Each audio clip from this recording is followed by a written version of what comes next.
Doctor plus நேயர்களுக்கு வணக்கம். எந்தெந்த நேரத்தில் செக்ஸ் பண்ணலான்னு நிறைய சொல்கிறோம். எப்பெல்லாம் செக்ஸ் பண்ணக்கூடாது, யார் கூட பண்ணக்கூடாது, அதுவும் நம்ம தெரிஞ்சுக்கணும். ஒன்று வயதுக்கு வராத இளம் பிள்ளைகள், ஆணாக இருந்தாலும் பெண்ணாக இருந்தாலும் செக்ஸில் ஈடுபடக்கூடாது. ஃபோக்சோ சட்டமெல்லாம் இன்னைக்கு கடுமையாக இருக்குது. பல ஆசிரியர்களை கைது பண்ணிக்கிட்டு இருக்காங்க. பெண் குழந்தைகள்கிட்ட இல்லை ஆண் குழந்தைகள்கிட்ட தவறாக நடந்துக்கிறாங்க. அது யாராக இருந்தாலும்,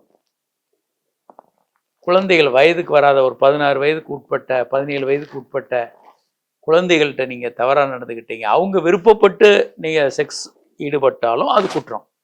அது தெரிஞ்சுக்கங்க. அவங்க விருப்பத்தோடு ஈடுபட்டாலும் அது கடுமையான குற்றம், தண்டனை ரொம்ப கடுமையானது.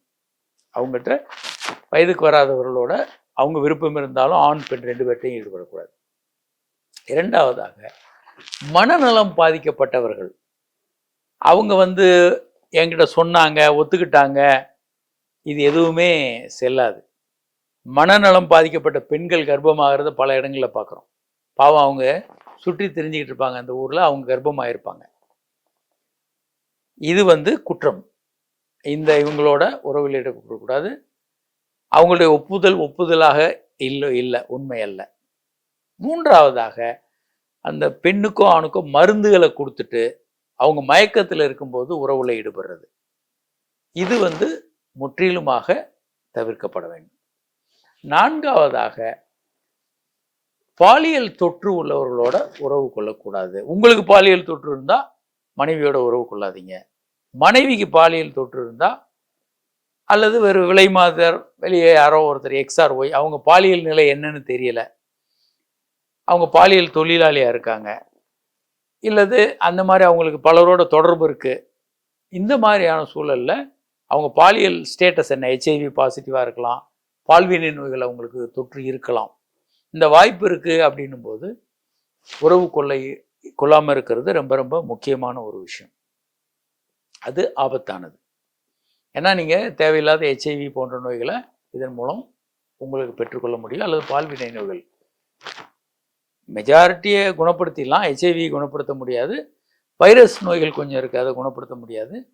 சில சிக்கல்கள் இருக்குது. சில நோய் வந்ததுன்னா அது சில சிக்கல்களையும் உருவாக்கும். நிறைய பேருக்கு என்ன ஆயிருக்குன்னா, இவங்க வெளிநாடு போகிறதுக்கு எல்லா ஏற்பாடுகளையும் பண்ணிவிடுவாங்க, ஏஜெண்ட்டை பணமெல்லாம் கொடுத்துருவாங்க. நம்ம எப்பயோ ஒரு முறை செக்ஸ் பண்ணியிருப்பாங்க, கல்யாணம் இன்னும் ஆயிருக்காது, எப்பயோ செக்ஸ் பண்ணியிருப்பாங்க.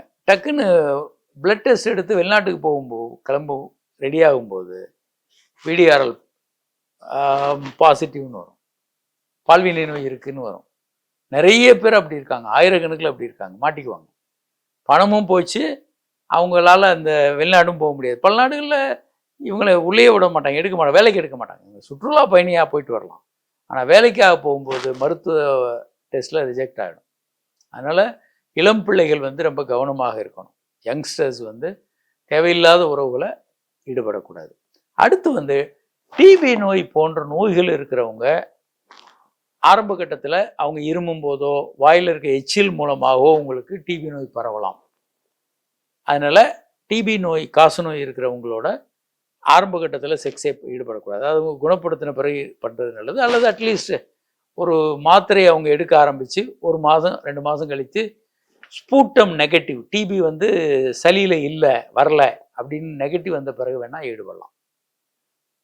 கொரோனா போன்ற தொற்று நோய்கள் இருக்கும்போது பாலியல் உறவில் ஈடுபடும். நிறைய தொற்று நோய்கள் இருக்குது.